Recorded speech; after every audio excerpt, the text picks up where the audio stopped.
Today's luncheon, The Journey to My Wildest Dream, was created by Toyota to empower, uplift, and inspire you. As the #1 automaker brand for African Americans, Latinos, and Asians, Toyota is a company that encourages people to live their best, most authentic lives.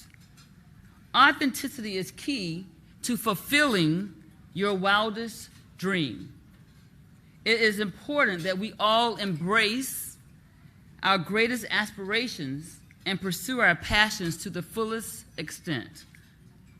With that said, be present and open today. What are your wildest dreams? Be mindful of them. Make space in your head and your heart to explore new possibilities and reach for the stars. On behalf of the Toyota family, thank you for joining us and enjoy the rest of your experience at this convention. It's now my honor to introduce the moderator for today's Fireside Chat, Roland Martin.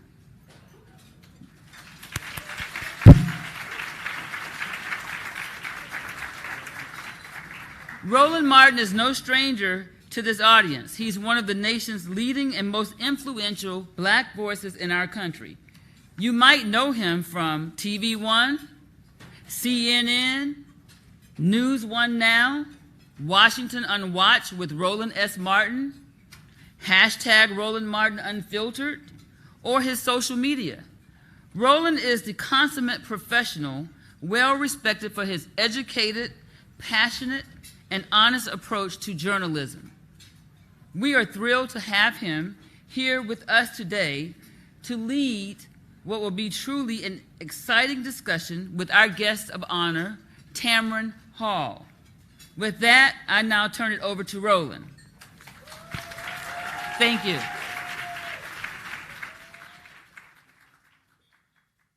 right, thanks a lot. NABJ, what's up? First timers, raise your hand. Damn, where y'all been? Glad to see everybody here. We're gonna look forward to a absolutely great conversation. I have known Tamron Hall for a long time, long time. And we're gonna really have interesting conversation, again, talking about what is happening in terms of her career, her life. Do me a favor, folks, could y'all come move this, please? So the folks on this side be able to see. We can come move this podium. And so I want to be able to bring her up now. You have seen her, of course, start a career in Texas. You've seen her in Chicago. Folks saw her on MSNBC, Today Show. And, of course, now she is about to drop her own daytime syndicated talk show. And so without further ado, put your hands together for longtime NABJ member, Tamron Hall.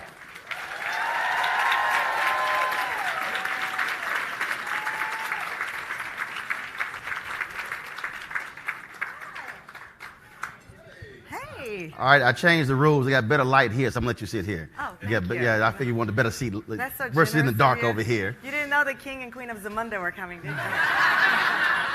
Where them damn rose bearers? What is that rose bearers? No, that on one of those blogs that Bish stole my look. That's what happened. Not B-I-S-A. Never mind. Okay. Hi. Right. See?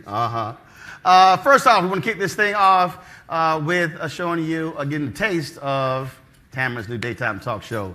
Roll it!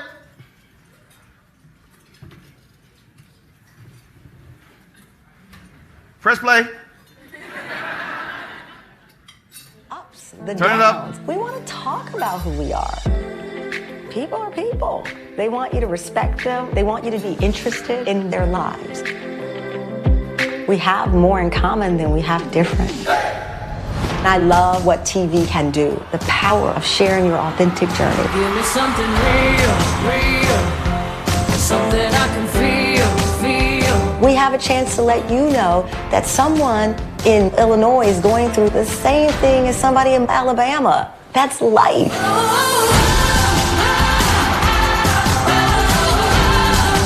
We really want to emphasize the journey for people who can inspire us. We want you to talk about your life. So let's talk about it.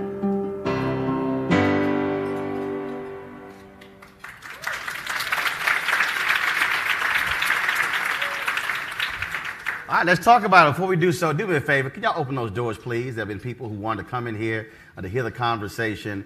They didn't know they were RSVP, but this is NABJ. Nothing we do is off the record. And so I'll just open the doors and they hear the conversation. They can step in because we've got enough room for standing room only. That's right. That's against the rules, but I'm a board member. Deal with it. All right. Tamron. Yes. This is a long way from KBTX. KBTX, that was my first TV station, Bryan College Station. Yes, I was right out of college, and this one was also in the same town. Well, I was going to Texas A&M, yes. Where KBTX is, and it's people talk about journey, and Bishop Jakes and I talked about this once. People love talking about, man, Bishop Jakes preaching before millions in Africa and the Potter's house, but nobody wants to talk about it. He was digging ditches in West Virginia. Yeah. That you can't deal with somebody's journey unless you actually deal with the journey. You can't talk about their success unless you deal with what they had to go through 100%. to get there. Hey, Susan. Absolutely. I mean, I think even a part of my show, people keep asking who have been doing this tour, and they say, well, do you want to have celebrities on? And I said, listen, I don't want anybody on my show just to promote their movie. We often go to the end of the book and you don't read the pages. And for our show, for my life, I think people kind of instantly do that. You go to where it is now and not the beginning, which you know very well. I mean, my mother was a 19-year-old single mother.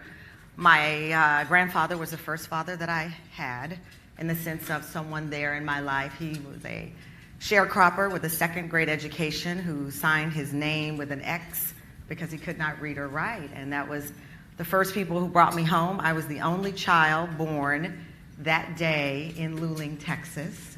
My mother's name is Mary. Luling. So therefore, I am kind of Jesus. My baby's name is Moses. But no, I was the only child born that day. And you know Luling. We didn't get paved streets until the 90s. My makeup artist and my hairstylist, Johnny and Tennille, are here. I can walk on hot coal because my feet are like hard. We didn't have paved streets. I ran on like hard rock on the middle of our pavement all the time. So that was my start. Those are the first people who brought me home, and those are the people that I think about when I was creating this show. Those were the people I thought about when 2 years ago I decided to make a big change in my career as well. I believe in visualization, and folks, it's always amazing when people say, did you ever think you would be doing this? Like, yeah. I did. And so let's talk about that, because again, some people say, well, that's arrogant for you to say that, but no, it's actually visualizing where you want to be and doing what's necessary to get there. It's always funny. People will tell you to be proud of yourself, then they're mad at you for being proud of yourself. And so it is something that I've always been aware of. Even when in the last 2 years of me promoting this show, I would go into offices to talk about this show and pitch this show. And I finally said, listen, I'm 46 at the time, 47 years old, and I got to shoot my shot. I got to do my Hamilton. I'm not giving away my shot. And so I would go into these meetings, and I wouldn't assume you knew anything about me, and I wouldn't care if you were bothered that I was talking too much about me. So I would go in and say, this is what I did, this is who I am, this is why I believe I should have a seat at the table. And I hadn't always been confident in doing that, because being a black woman in this business, being a woman in this business, being a black person in this business, I don't want to... Hell, just being black. Period. As the city girls say, period. It is not easy, and you and I know, we started out together in Texas A&M area, but I replaced the same black woman 2 times at 2 different stations.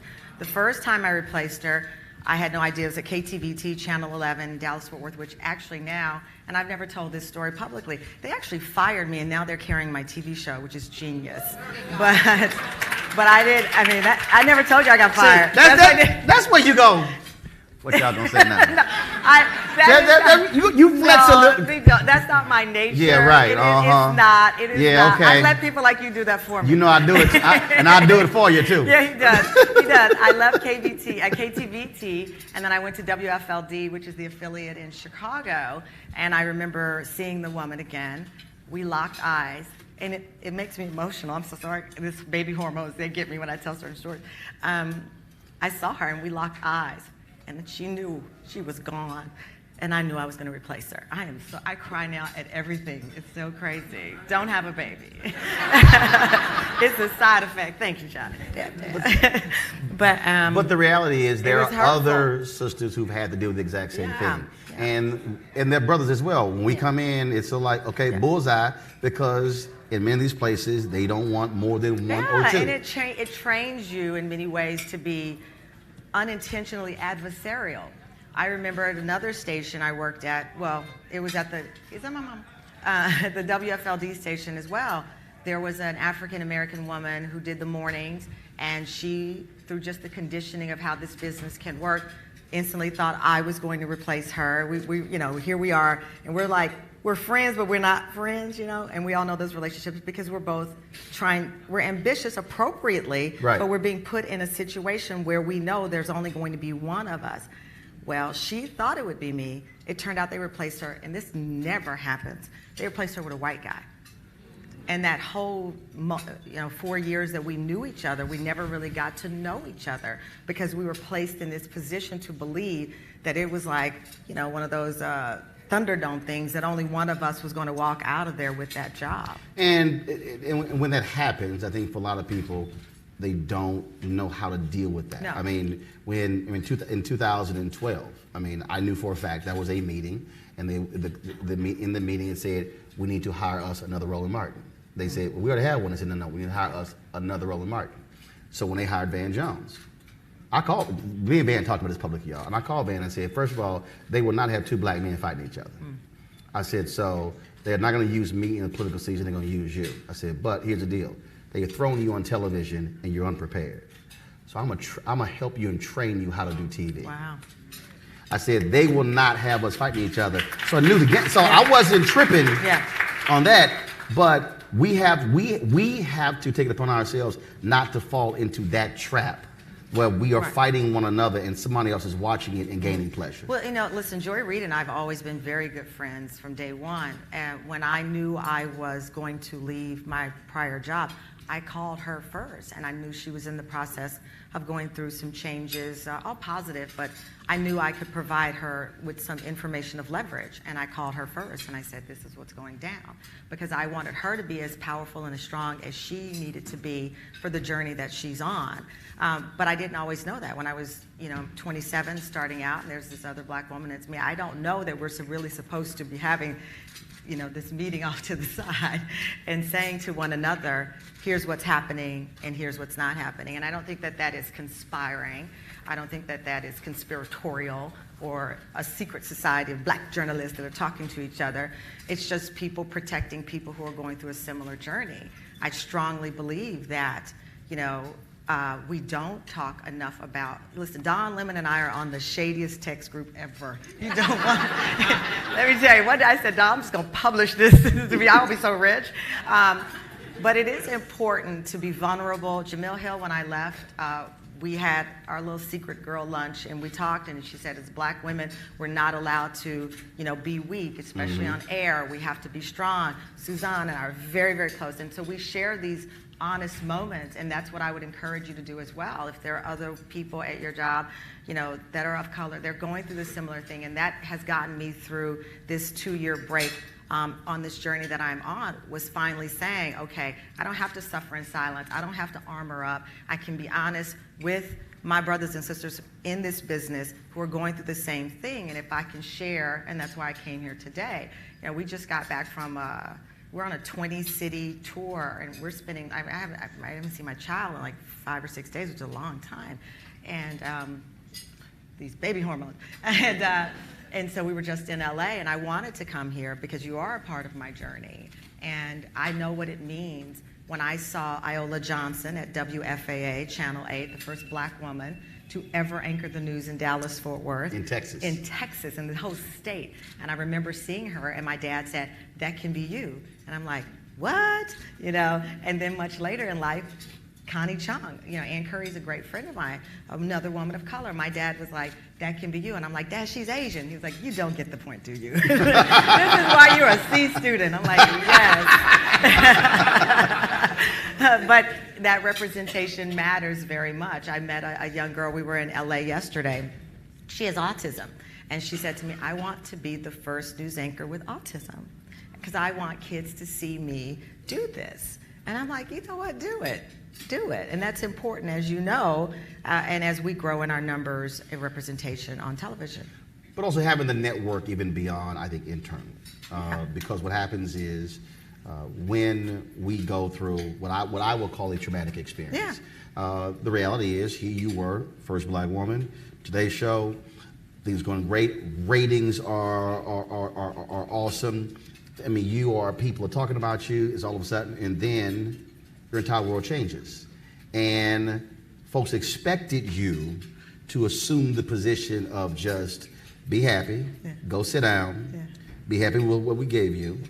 But you also talk to people who are outside of your NBC family to also help in that, because those of us with other platforms could say things, especially when you own your own stuff. And you don't have to ask permission. That's also vital, because a lot of us, though, want to fight it by ourselves without saying, no, let me share with you and do what you do. Absolutely. I mean, Roland knew as well what I was going through. And again, it's not an us against them. And I'm not running for office. And as you said, you own your own platform. I'm the executive producer of my show. And it's too late for Disney to cancel it, so they have to eat what I say. Right now, they'll be like, and that's their last season. But no, I do think it's important to talk about that, because I was not being secretive about what was going on. I just needed to deal with it in a stronger way. I knew that I wanted to come back. I knew it was important for me to make y'all proud. I knew I wanted to come back on my own terms. I had decided at 46, I was never, and I told you this, I was never going to go into a man's office and ask them for another contract. That was never going to happen to me. I'm 46. When I was 27, I did that. My theory was always, you're going to get me on the first contract, I'm going to rob you on the second one. So every time I stayed at a station, I knew eventually they were going to let me go, because I was going to tap out. I was like, and I'm going to get what I deserve. And eventually they're going to say, okay, we can bring in someone cheaper than her. I didn't care, but I was going to get what I felt my value was. You know, we hear so many, particularly white female anchors on air saying, know your value. Right, well, know your we have worth. Value too, and we should be able to say that very boldly and very proudly to any executive that is negotiating with us to stay. With that said, I didn't know exactly what form I wanted my return to be. I did not know if I would come back on a daytime talk show. I wouldn't say it didn't cross my mind. I just didn't know what the formula would be. Roland and I talked about digital, all these things. And then Disney approached me for this show. We negotiated me being the executive producer. And now I'm so happy because, you know, the backstory of what happened is less and less. You know, they say the rearview mirror is smaller than the front windshield because your past is supposed to be smaller. That is so far behind me, because now, you know, half of my staff are people of color for my show. My co-executive producer, thank you.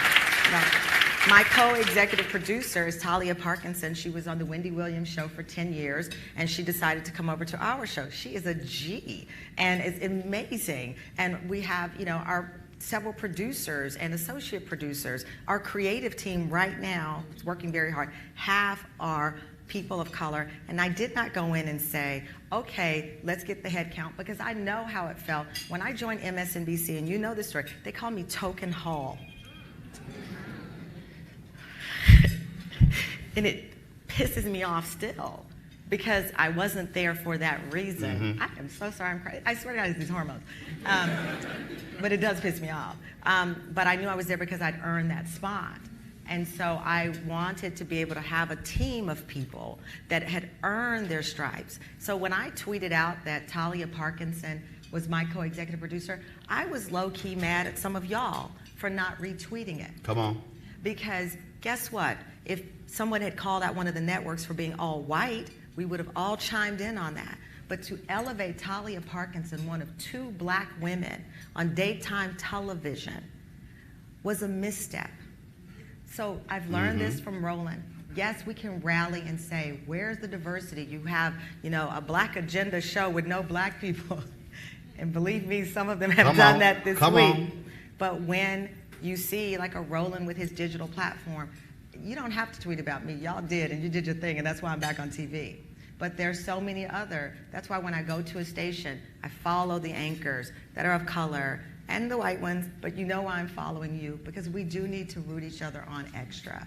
And I think that when I saw that day, and I tweeted out Talia and Corinne, two black women, one moved from LA to join the show, I didn't want you to retweet it because of me, because of my show. What's going to happen to me is going to happen to me.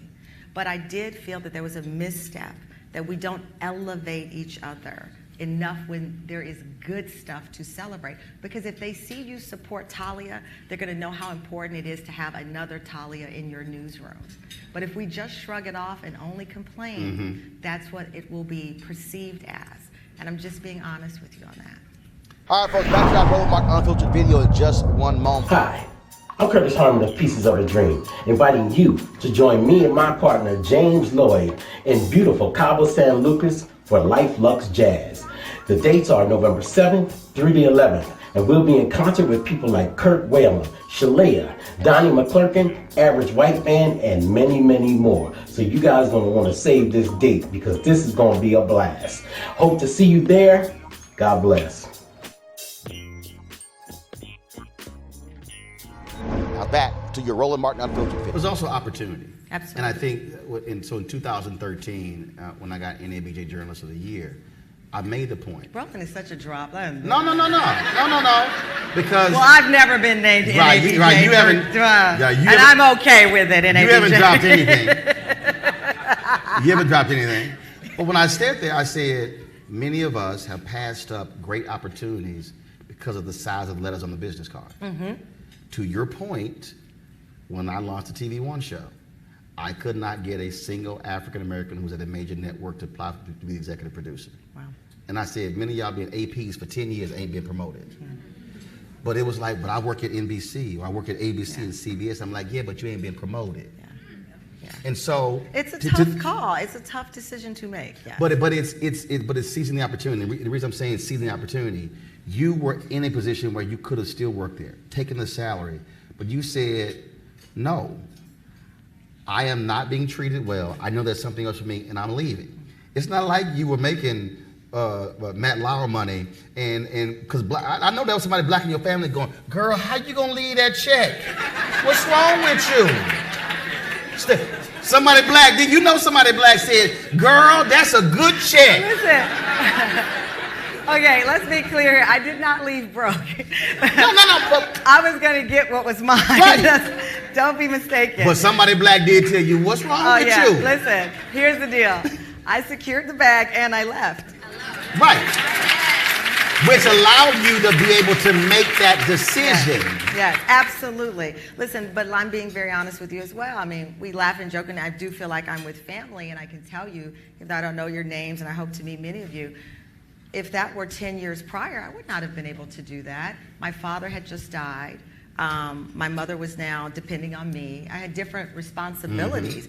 Even now, I have a child. If this had happened now, I would have. So I do appreciate the support, and I appreciate that people are like, yeah. I mean, as I said to somebody, I live in Harlem. I walk down the street every day. They're like, get them, girl. I'm like, hey, we go do this, you know? And so I appreciate all of that, but I'm also a realist. We have bills to pay. I don't have a backup plan. I don't have an estate. My name is not in any libraries. Nobody in my family has a library in their name up there. So I'm my backup plan. Right. My mother said, you could do all bad all by yourself. Well, I am by myself at that time. And so I had an opening, and there was a window. And I went home that day. It was a Tuesday. And I decided it's a sliver. Let me take that leap of faith. And that was also God. You know, we both grew up in very, very spiritual and religious families, and I had to take that leap of faith and not worry about the financial part of it because I had the opening that God provided for me not to have to worry about it. But something else also happened. Anger? No, Your I'm phone. Well, no, I'm kidding. I wasn't. I really wasn't. But something else also happened. That is, your phone also didn't stop ringing. Well, But no, what I mean by that is there were things that you were still emceeing, Yes, you were yeah. still, which meant that you had put in the work and cultivated a relationship with your people. Absolutely. That when you were no longer on TV, you still got called. Absolutely. Listen, it was also, and many of you are young in the business as well, I took jobs that other people did not want, but I made them my own. I remember getting a call. They were like, we need somebody to host this show called The Sister Wives. It's a Mormon, and he's got 5 wives and 17 kids. And I'm like, how much they paying? And they said the number, and I'm like, bip, bip, bip. They were like, done. I'm like, and I'm on the plane. And I hosted this show for 6 seasons, but I ended up getting an incredible advantage out of it. Here's the deal. They went on to win a Supreme Court decision on cohabitation. And so they went from being these reality people to actually news story. So then they have all these ratings, and now I'm associated with it. Boom, that's something on my resume. MSNBC, okay, we want to bring you in to do the Today Show, but we don't have an opening right now. We're going to give you MSNBC some random hour. Okay, I'll take it, fine, boom. The Today Show finally comes around, and then they say, okay, we will only let you really do the weekends, fill in at that time. And so you think, oh, it's the Weekend Today Show. Really, it is unpaid labor, but it's awesome, so take it. I take it, boom.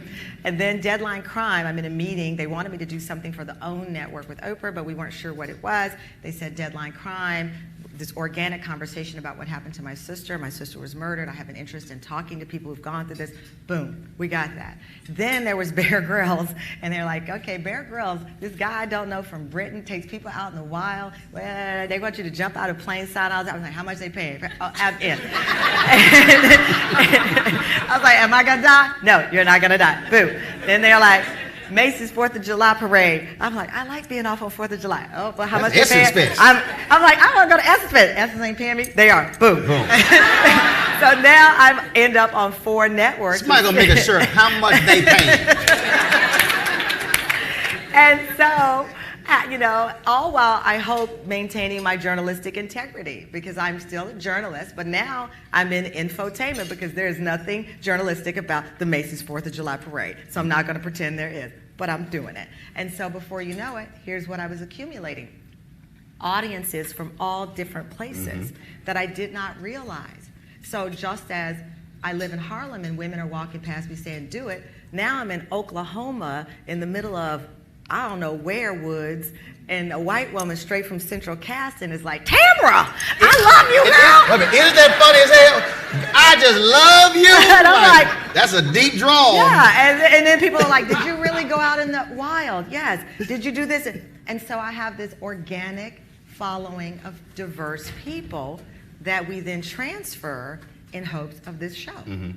I did not know that at the time. But I will tell you, take those openings, take those jobs, take those appearances, and cultivate your own audience. Because if this were 15 years before, I would leave the Today Show. You would never heard of me again. Be like, oh, whatever happened to Tamron Hall? Well, I kept on social media. I kept giving speeches. I kept talking to you, Susanna, and all of my friends, and we're just cultivating this brand because I knew the importance of my value. I knew that when I went to Chicago, my very first time on air, I then went to a cafeteria because I had no money, and I went up to the water tower to get lunch, and this black woman said, you that new black girl on Fox, aren't you? I said, yeah. She said, get him. And that is the philosophy that I have in my life. And I would say, wherever you work, whatever newsroom you work in, don't turn it down. When they put you on an assignment, take the assignment and make it yours. I was at KTVT, and they put me on the crime beat with gangs. And I'm like, sir, I live in the country. I don't know anything about gangs. I owned it and got 2 huge exclusives with, this Mexican gang cartel that everybody was talking about. My point is not to just keep spouting my resume off. My point is seize those moments when you're in the newsroom, when you are there, and these are stories that you don't want to cover. Own them, make them yours, and I promise you, at some point in this journey, that will be a reward. You will arm yourself with something that will get you the contract and the spot you want. You will not come back and tell me different. Let's talk about power. I had a former staffer who said, I really want to be on air. I said, and she really could be a phenomenal EP one day. Right. And I said, who has more power? I said, if you're only on air, I said, understand what limited power you have. She said, but you're on air. I said, no. I'm the host and managing editor. If I want a managing editor, I don't want to be the host. Yeah. For you, you were intentional. You were not just going to be the host of this show. No, I would not. I said I had to be the executive producer of the show. And then I had to pick the executive producer who would executive produce it with me. And it ended up being Bill Getty, who, and the reason why I picked Bill Getty, who created The View with Barbara Walters, is because Bill Getty created the most diverse TV show in the history of television programming for women.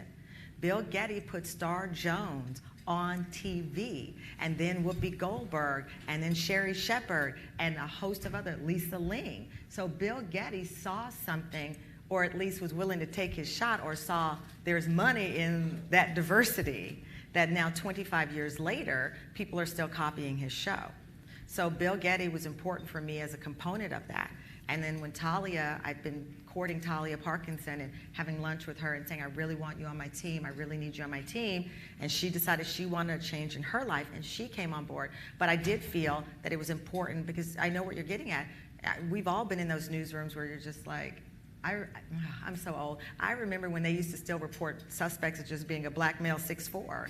And I remember being in a newsroom and being afraid to speak up. I'm not afraid of anything. Being cautious, not knowing how to speak up. And I remember finally saying, do you know that could be my brother and every black person I know? I'm not going to say it. I just refuse to say it. My dad and mom are my backup plan, so if they fired me that day, I was okay. Back to Luling. Right back to Luling, Texas, and the hard, rocky road. But throughout my career, you have those little moments as well. But those are hard. I mean, I can get up here and talk a good game now, 30 days out from this new show, but it's hard, and you're in that newsroom, and you're like, are you crazy? What? And even now, I saw some tweets the other day with all the coverage happening with the white supremacists, and a couple of networks had complete all-white panels.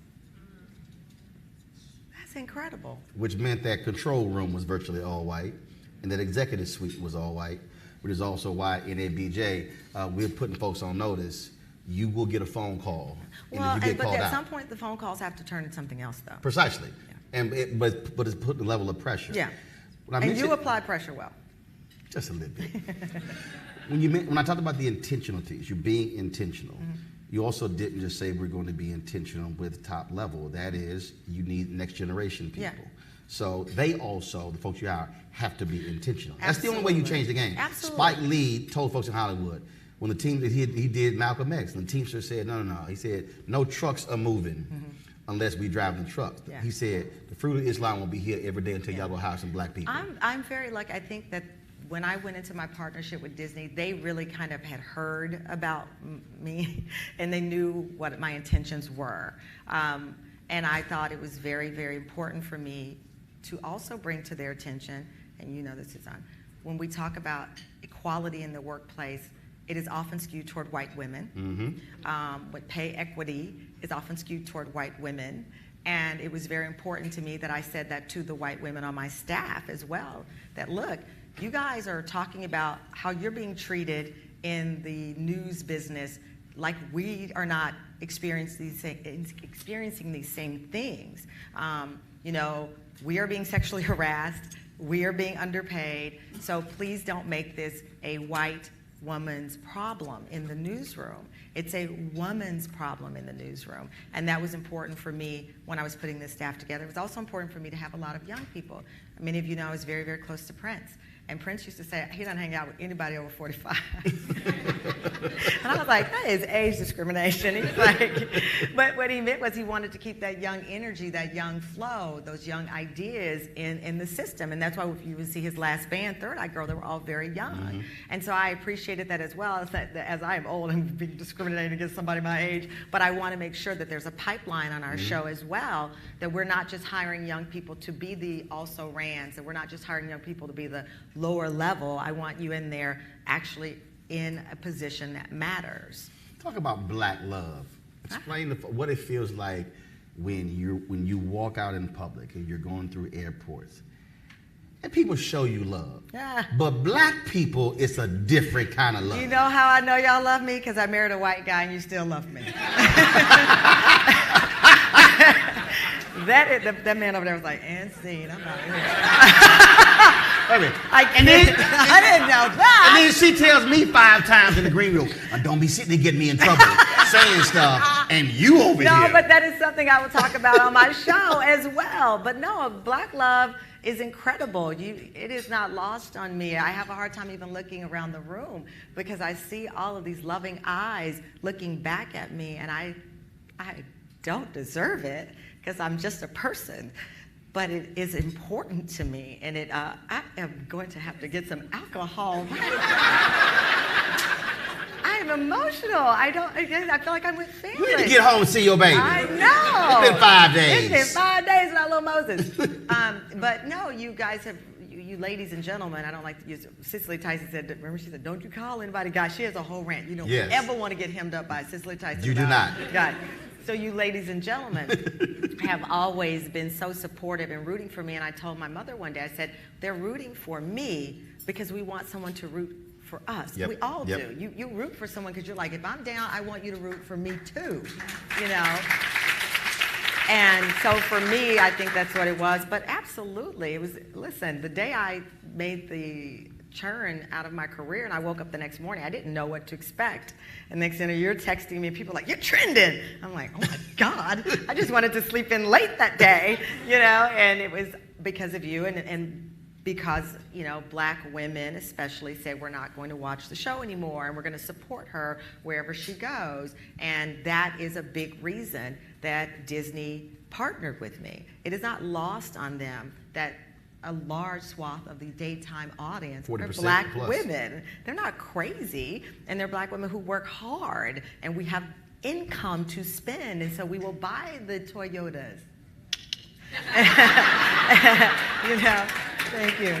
And we will buy the, you know, the products that are being sold. We are put color aside, we are blue chip. Yes. We are a blue chip consumer. And so they know that. And loyal. And loyal. Now, when you tick us off, it's a whole different conversation. It is. But we're loyal. It is. And that's why we also have to say what we want. Because they do know that we have a loyal following. So I could go in and say, I want to be the executive producer of this show. I have earned it. And also, as Roland likes to do the Malcolm X with the glove, I was like, and I got these people right here. And you don't want to make, it's like a Chance the Rapper. You don't want no problems from me. Right. That is my, of course, the favorite scene when the guy's like, you came and got what you want. Oh, I'm not satisfied. No, it's not satisfied. And I'm not satisfied either with this. I mean, I want to push myself more. I want to have a show that represents all of you. I want, when you watch the show, to see yourself. I want you to see your stories. And that's not a small task. But I hope that I've assembled a great team of producers and people, and I've been very transparent with Disney about who I am and who I want to be. Another short story, and Johnny and Tennille know this, they wanted me to do an article in a magazine, and they were having their own stylist. And they sent like a bunch of jeans and like plain square t-shirts. And I said, I don't dress like that. And I said, but more important, I'm not going to shrink myself for white women to like me. And I said that not to diss white women, but there's a stereotype that some of the magazine editors, we're gonna have to shrink you down. You know, no, the hair can't be that spiky. Okay, your clothes too bright, Roland. And then, you know, you know I don't give a damn. And sometimes people will try to assimilate you and make you palatable. Yep. Disney did not try to do that because they said people like her the way she is.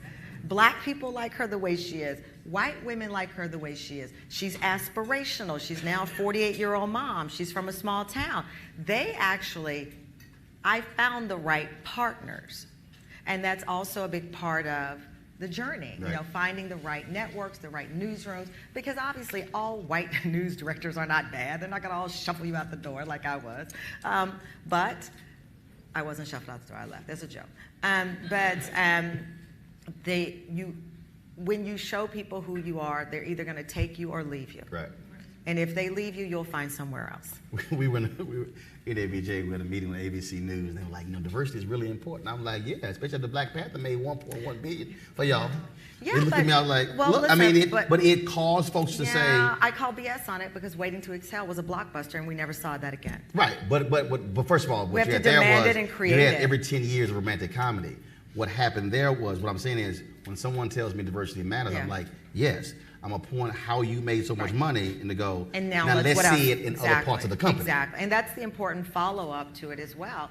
We had one particular market that we were selling the show in, and it's a major market, a stereotypical liberal market. And I think I told you a story. And there was a general manager who said, well, this other black host didn't make it, so I don't think white people in this big city want to see a black host. And they passed on our show. Well, we were picked up by a better station in that market, turns out.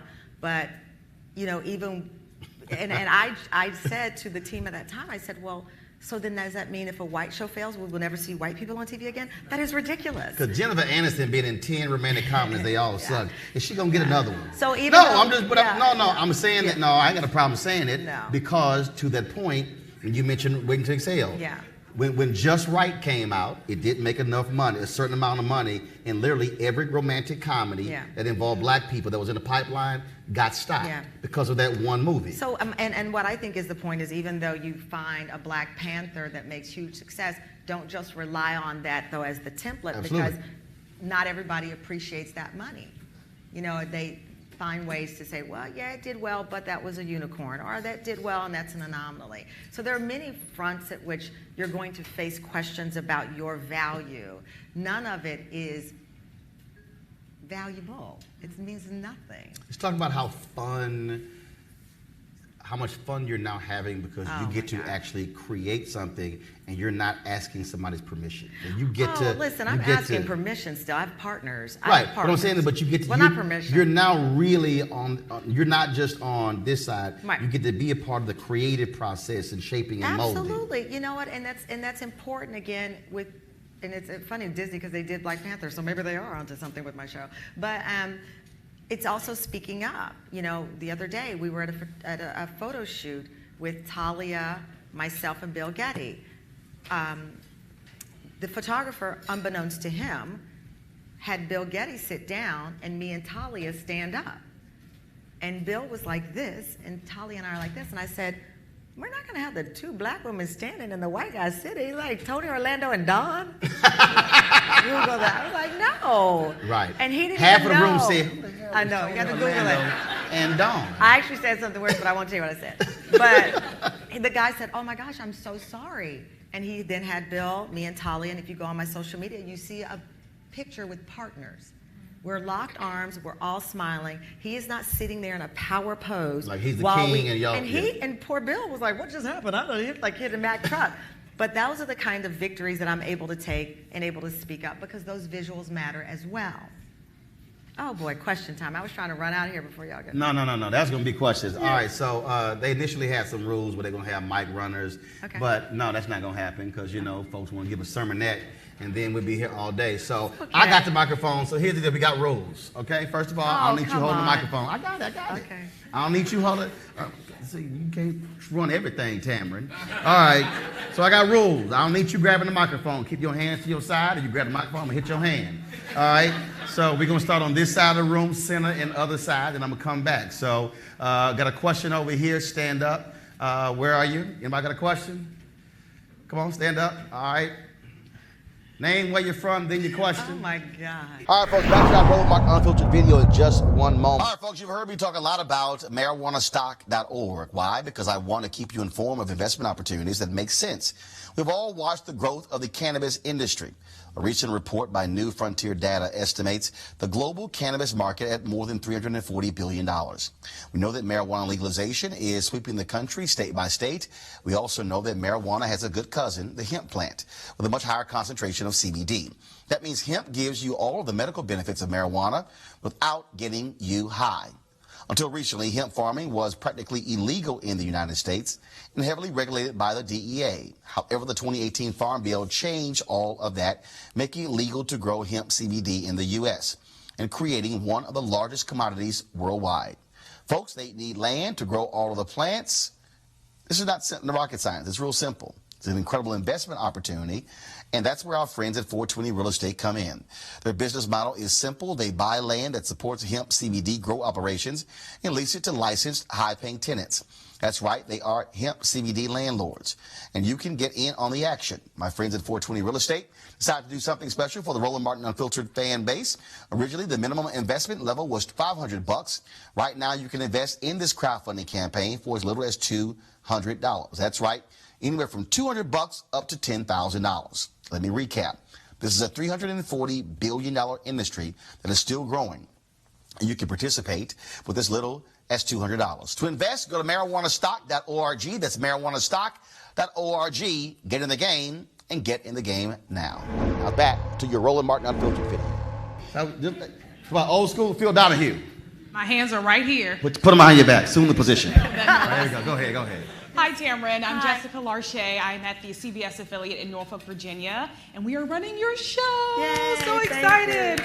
I have a question, and we talk a lot about identity and how we define ourselves, and especially in TV, sometimes we identify ourselves by the role that we have. Yeah. In that 2-year period, what type of soul searching did you do to define who you are separate from what you do? I traveled the country for about 2 years, giving speeches and attending conferences and just really listening to people. I've been raised by a very, very strong black woman. And so my identity was clear.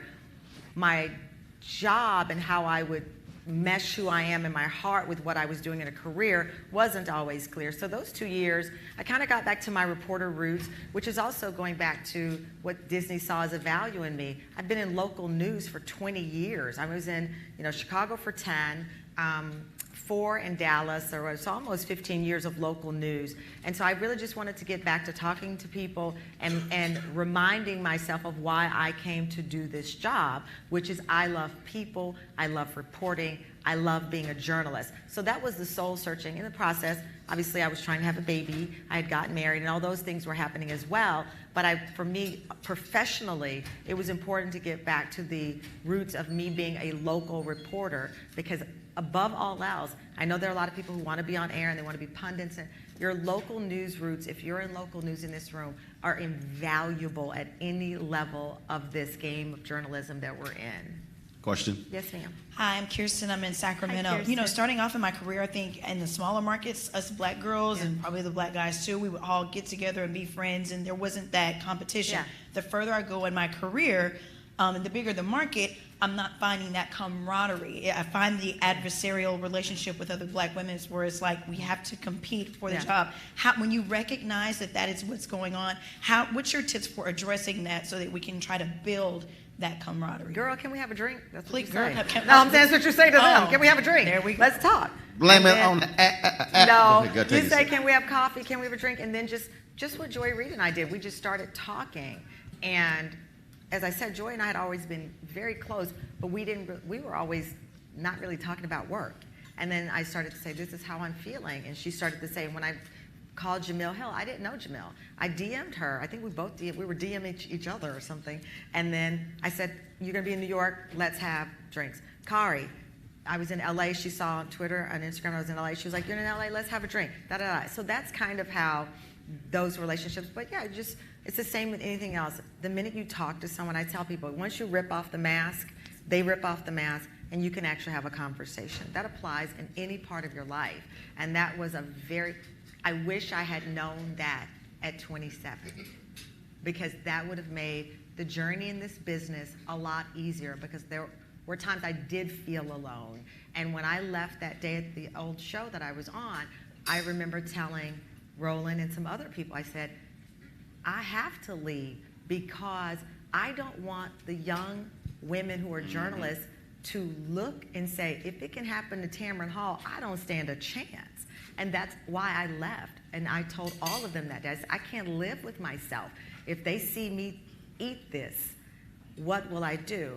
And so as a result, I have my own talk show now, and I have this future that I hope is so bright. I'm not upset about the past, and I don't say that to be, you know, what would Jesus do moment, because I'm not that great. If I'm mad at you, I'm mad at you usually for life. But I wasn't mad. He will tell you that. I'm with you on that one. Yeah, I left there with God telling me that there was something else. And so for me, I think it's important for you to just open up, because you can't do it alone. What also has to happen when someone goes through that similar experience, you got to have people around you who, out of the blue, how you doing today? Yes, absolutely. Because, I mean, every now and then I'm like, Tamron, you good? He'd say, you're good? Because like, there were people who called me and they'd be like, oh my God. And I said, who died? Nobody died. I mean, listen, I had lost the spot, but I didn't lose my soul. And so I can fight again. I can live to fight another day, and it's okay. Let's just move forward. Let's look ahead. And looking ahead, again, led to 9/9/19. I sound like Herman Cain, 9/9/9. That's the day. September 9th is the day that I will be, in a sense, born again. Question. Good afternoon, Ms. Tamron Hello. Hall. My name is Malina. I am a freelance entertainment journalist. So my question is a very simple question, because I admire the way you compose yourself as a woman. And my question is, what books have you read along your journey to get to where you are today? I am not that smart. I'm sorry. You read a couple of I am books. more Nopra than Oprah. I'm more magazine than book. No. I have a book that I read. It's called The Path of Light. It's called The Path of Light, and it talks about the universe conspiring to give you exactly what you want. You know, when they say, ask God and you shall receive, there are things you ask and you don't get it, usually because you really didn't want it.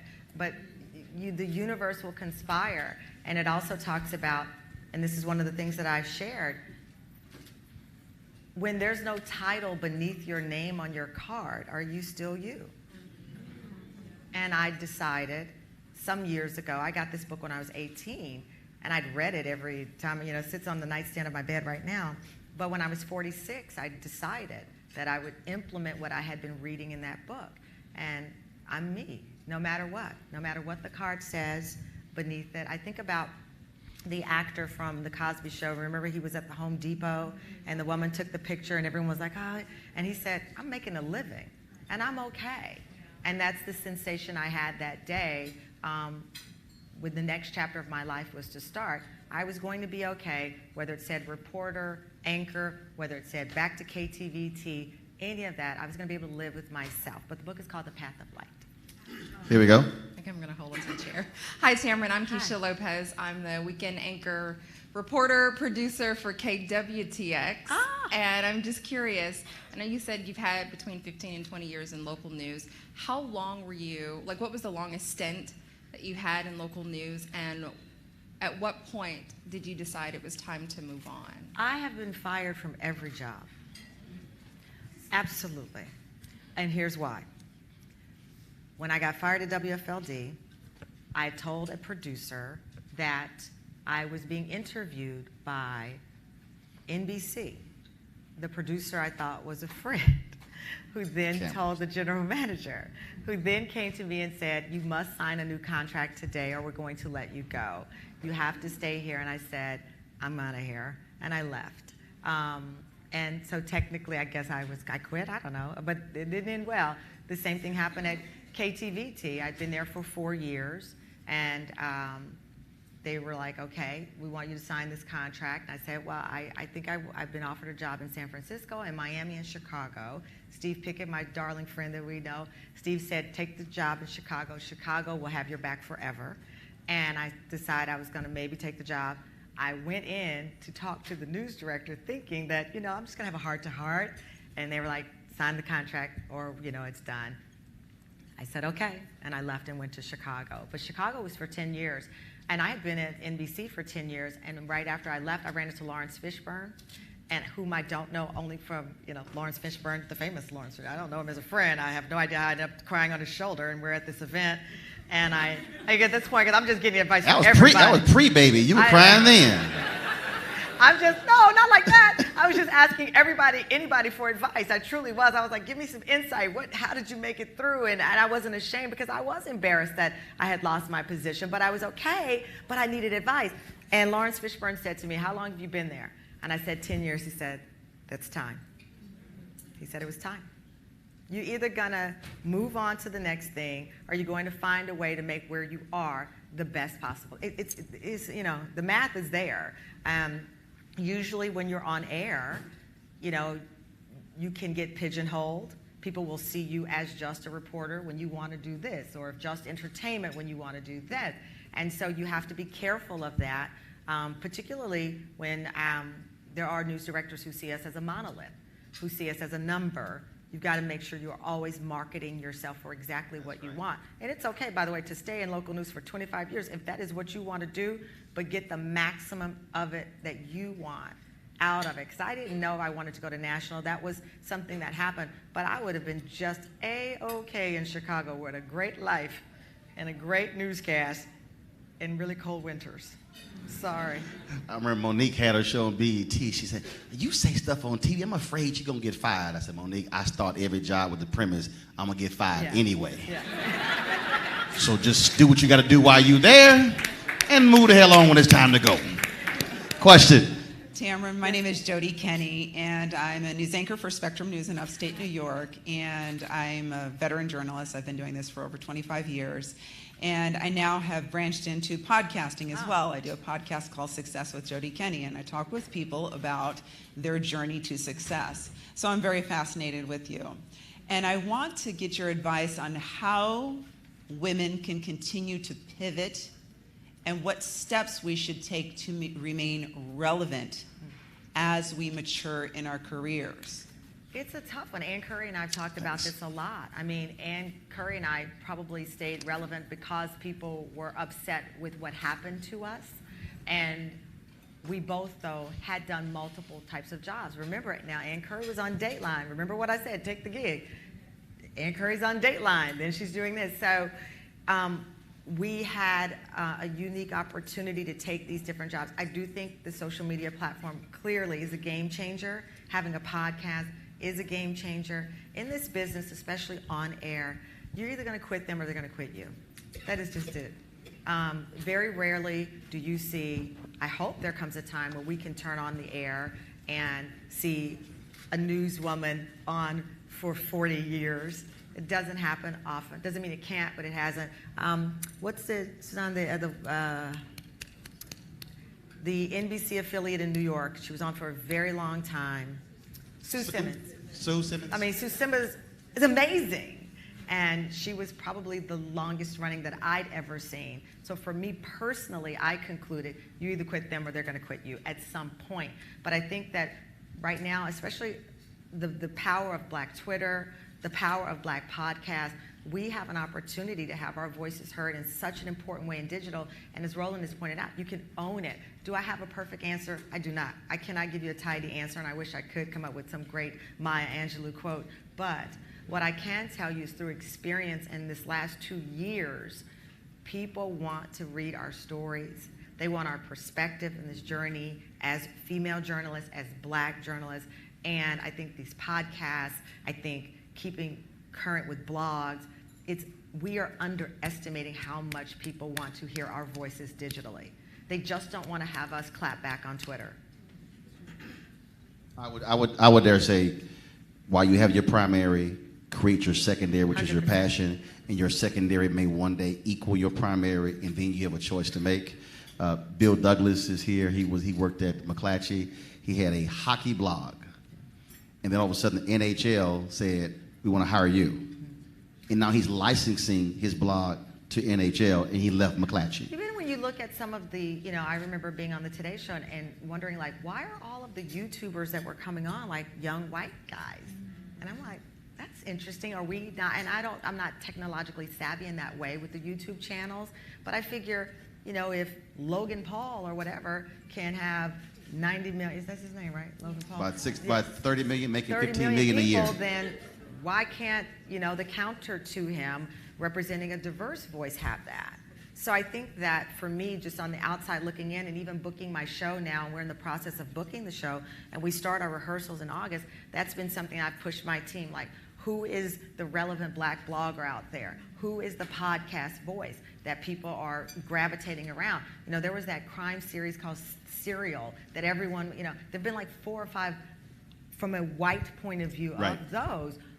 You know, Lorenz Tate and his brother tried to launch one with Lawrence Fishburne with Spotify. It was like a black crime novel set in Chicago. But these creative ways that we should be exploring that people are making millions of dollars doing. Yep. So I think that's a way, especially as an aging anchor that I am, I guess, to stay relevant. Question right here. Put your hand out. Oh, gosh. Y'all got to lighten up. Oh, you missed that part? No, I'm just used to it. But not right today. Okay.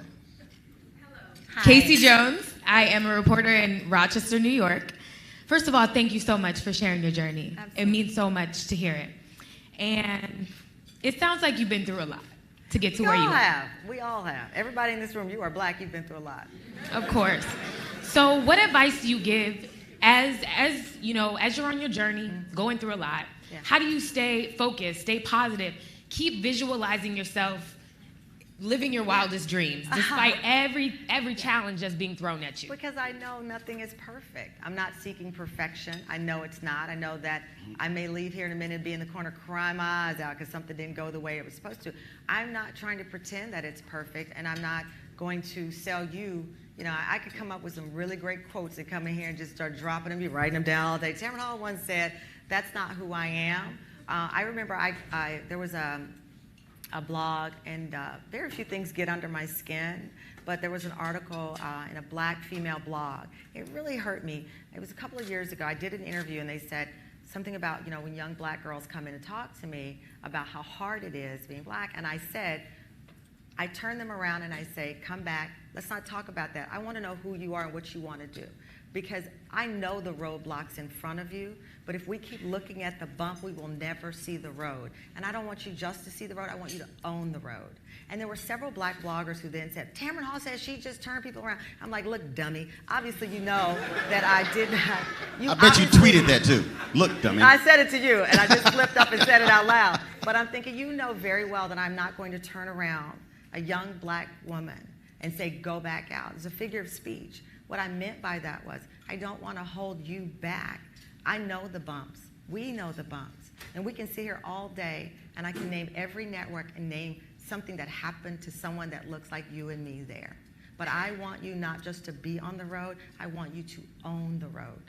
And that's why I said that. I don't want to sit there and you and I talk about how hard it is. I want us to talk about how you are going to run that station you're at. And that's important to me, because the best advice I have ever received in my life did not include, all right, girl, we down. It included, how are we going to get the hell up? Question? Hi, my name is Gloria Brown Marshall. I actually have been on your show a couple of times. I cover the U.S. Supreme Court, a legal correspondent, but I'm also a legal historian, and this year is the 400th anniversary of the arrival of the Africans in Virginia. And I just wanted to know, when it comes to these race issues and how are you going to handle that on your show? Do you have, like, in your mind what you're going to do around these race issues? I know people have handled them different ways on different shows.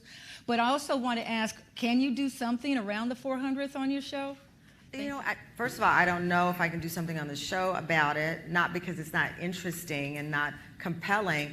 I want to talk to you more about how we can bring it to a wider audience. Because one of the things that I think is important for my show, like Mixish, we're going to have hopefully the cast of Mixish on, and I said, we're going to talk about what it's like when somebody wrote on my blog, "Your white baby," and how I felt when someone said, "Your white baby Moses." And I said to myself, and Roland knows this, and it's very dicey territory, but I said, wait a minute, Barack Obama's mom is white, but he's our first black president, and I'm black and Moses is white.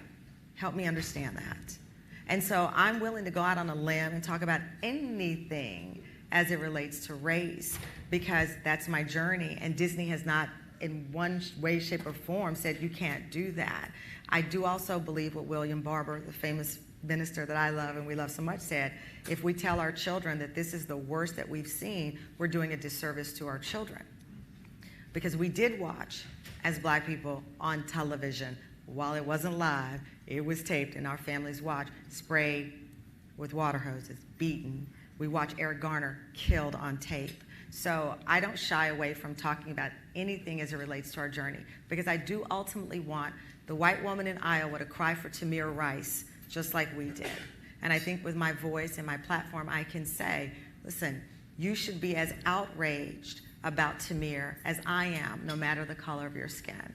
So for me, it's about finding a way to bring our voices, our conversations to my show, not just because I'm black, but because I'm black and I know it's important. Got 10 more minutes of questions. We're going to get as many in as possible. My brother, what's up? What's going on? Question time. All right. Hi, Tamron. My name is... You can stand up. I got you. Well, it's kind of low. Just push it up a little bit. You said don't touch it. I appreciate it. My name is Maurice Johnson, and I teach journalism and public relations at the Florida A&M University School of Journalism and Graphic Communication. All right, Rattlers, calm down. My question is, even my upbringing, socioeconomically, my parents having locks, it's very easy for me to resonate and create cultural capital with my young male students. My question to you is, just based off your experiences that you've told us about today, how can I encourage and empower the young black women in my classroom, knowing both the racial politics and sexual politics that they'll face once they get into the industry? The way you just talked to me. I mean, I think that that's the thing. Roland did something that I thought was incredible, and I rarely use the word incredible and Roland together. Don't hate the swagger, baby. There was a conversation about the paid speaking circuit. You know, a lot of us give speeches now. I'm able to. I wasn't when I was a journalist on air, but now I get paid for certain speeches that I do. And Roland went on his social media and he called out some of the black churches. I had never had this experience, but he said, y'all are paying the black men more to speak at these conferences than you are black women. I didn't see one black guy retweet Roland in that. And don't worry about it. I got more followers than they do. But he did, and he stood on his own because he said, wait a minute, I can make this money giving speeches, but y'all are doing my sisters wrong. And this is terrible. So I think, again, just as we were talking about relating to each other, woman to woman in these newsrooms, it's the same conversation. We just have to start talking to each other and not talking at each other. I like social media, but I'm very cautious of it because I think it's the only time in our history that we cage ourselves and we have thrown away the key. I grew up in an environment where, you know, we would talk to each other in the neighborhood, and my mother and they would come over and play spades, and people just communicated in a way that I feel that we don't, including when we have a position of power. So I think, you know, listen, you seem like a great guy, a cool guy. I think some of the best shots I've gotten in my life were because a man invested in my career. First starting with Clarence Newton Sr., my stepfather, who was the only dad I've known. So I have a great respect of the relationship that we can have as men and women together and what we can do together as a powerful force. And I think that that's important for you to feel appreciated by those young women in your class, but also to let them know you see a deficit that can be filled, just as you've worked with the young men. Question? Hello, my name is Kyla Wright. I'm a graduate student at Syracuse University. And my question is, how do you know as a black woman when it's time to take that leap of faith, to make that pitch, and to be different and not a carbon copy of other shows and other women? I've never been a carbon copy of anyone. And not because I've had the confidence not to be. I just really had no choice. My mother didn't play that. My mother was like, we are the Joneses. That's who we keep up with. I was like, okay. So the environment I was raised in, but I know it's hard. I mean, I remember when I first cut my hair on air. And I now know many women have gone into newsrooms and news directors have said, you should cut your hair like Tamron Hall. But when I first cut my hair like Tamron Hall, it was no bueno. So it's hard to find your identity. I remember I wore my hair natural on air. 2 of my white coworkers pretended they did not see that my hair was different because they simply did not know in 2018 what to say. It was phenomenal. But I didn't get mad at them for it. I still know that there are challenges. My makeup artist and my hairstylists are black because they know how to do my hair and my makeup. And I know I was going in newsrooms where, in particular, one station had a white makeup artist. I was filling in. She didn't know I was on my way to become the host. And I overheard her say something really negative about me and not being bothered with finding my color. She was the first person I had fired. because I didn't fire her to flex on her. I fired her because she chose to try to flex on me. And so that's what happened there. So I think that finding your lane, finding who you are is important both on the outside and the inside. I love your braids, and I love that your cultural identity is clear. As far as the leap of faith, only you and God and your heart can determine that. I had no idea, as I said, the day that I took that leap that it was coming. I had some suspicions. There had been some things, you know, they say stay woke, steady creeping. I knew that there were things creeping around, but a leap of faith is so personal. It's so hard. As I said, if it was 10 years prior, I could not have done it. And I have been in the bathroom in my house crying my eyes out saying, these people at KTVT didn't appreciate me. What am I going to do, God? How do I rise above this? How do I find my lane when I know that back in 1998, there were probably 3 other places that I could have worked because nobody was really looking at black female reporters to come into their shops. But you just gotta have that confidence and know that as confident as I appear right now, inside I was nervous walking in here, worried I'd be judged even though y'all rooted for me, worried I wouldn't have the right words, worried I wouldn't have the right food for your soul. But I decided by the second step, I was just gonna be myself. And wherever that lays is where it stays. So I'm gonna go to a question here in a second. See it right now, but I gotta. You gonna say something here? So first, no, you gonna say something. Stop it. So I am a firm, as Tamron knows very well. I'm all about history. I'm all about the folks who made it possible for us to get here. And the reality is, you're looking at one of the legendary figures in the Student Nonviolent Coordinating Committee, Charles Cobb. He is. No, hell no. The Student Nonviolent Coordinating Committee, which was responsible for most of the most important civil rights actions between 1960 and 1968. I'm going to say that one more time because y'all ain't hear what I said. SNCC made it possible for us to sit in this hotel room. So I just wanted Charles to say something wishing Tamron good luck on her show. And Charles, get to hold the mic. I am not prepared to ask a question. I'm thinking furiously. I'm curious, now that I am thinking, about which way you see media going these days. In this era of Trump, where we've seen an upsurge of white supremacist nationalism, we've seen an upsurge of racial prejudice being publicly articulated. It's not clear to me, given it took the media a long time to even call Donald Trump a racist. Mm-hmm. So I'm curious as to what your thoughts are about where the media is going these days. Good question, Charles. It's a great question. A couple of things I'll tell you. First of all, thank you for everything you did to provide for a path for me and everybody in here. It's not lost on you, Congressman Lewis, and all of the wonderful men and women who put your lives on the line for us. As far as it relates to the current world order that we are in, I believe a couple of things. I covered Timothy McVeigh, Oklahoma City bombing. I'm stunned in this past week how few people have made reference to the young, well-off white man who walked in and blew up that building. So the clock did not start, as you know, because you've been on the clock way longer than me, with the last 2 weeks. Janet Napolitano commissioned a report on the rise of white supremacists well before Donald Trump ever ran for office. So if we trick ourselves, I believe, into believing that the clock started 2 weeks ago, then we are then denying that the whole country watched as the biggest and most deadly act of terrorism carried out on domestic soil. We're pretending Oklahoma did not exist.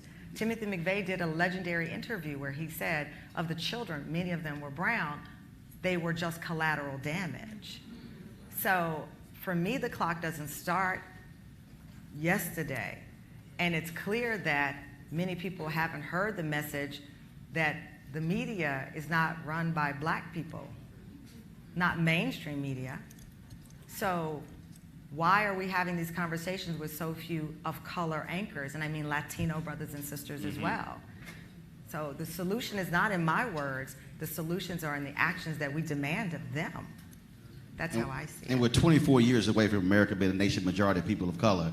And then so white fear is what's really driving a lot of this. Yeah, but it is. And I'm shocked by how few people are like, wait a minute. Are they having to Google Timothy McVeigh? We were there. This guy, I was the first, I believe the only black reporter that the Texas militia allowed into their campsite. And this was in 1995, right around after the Oklahoma City bombing. And everyone was talking about the Texas, they weren't paying taxes, right. They were living on their own land, and they were ready to fight, they were armored up. That's what we're seeing now. Yep. It never went away. And I know that rhetoric can inflame, but if that's your agenda, you will find your savior in anyone, because that's what you want to do anyway. Got literally 2 minutes. Question. I'm Daniel Jerkins. I'm from Gainesville, Florida. I host and produce radio there. I'm also a student. Go Rattlers. Congratulations first on your new show. I'll be graduating in about a year and a half. Congratulations. And I had questions about negotiating. You seem like you're very good at it. No, We have 90 seconds. Just some tips, general tips on negotiating that first contract, not just taking something because, I think first of all, there is a theory that, especially amongst people of color, we should start telling our salaries more to each other. I struggle with that because that's your personal wealth and that's your personal business. But there is a theory that if we talk more about what we make with each other, that then we can make more. So that's a personal choice you have to make. My first job on air, I made $14,000. I remember, because I remember my paycheck, and it was a lot of money to me then, because that was 100 years ago. I see you struggling, like, they better not offer me $14,000. That was 100,000 years ago. The next job I made $45,000. The next job I made $115,000. After that, it went up a lot more, and I'm grateful for that. I think you have to know going in, they're probably going to have the advantage. Any job you go, because you're getting the experience, you're the newbie. And so I think going in, establishing yourself, and keeping track of what you're doing so that when it is time to get a new contract at that place or somewhere else, you've kept, I would always go in my ratings, and they would often pretend they didn't know it. And I'm like, oh, well, that's funny because you're a marketing department. I always befriended people in the marketing. I was like this. There you go. And we weren't going to talk anecdotally about my ratings. I knew my ratings. And I had someone say to me, well, do you think the ratings are up because of you? I said, if they were down, you'd say it was because of me. Mm-hmm. So that's how Can I get a witness? Yeah, so, but that grew with time over confidence because I knew I had the experience. But I knew going in at the first job at KBTX, where I made $14,000, what negotiating power did I have? The best I could do was negotiate with my talent and my hard work and my work ethic once I got the job, and use that as leverage. But keep your ratings, keep track of what you're doing. I also encourage, if you're in local news, do community service that's how you build a relationship. Mm-hmm. Don't just go in and report in that town.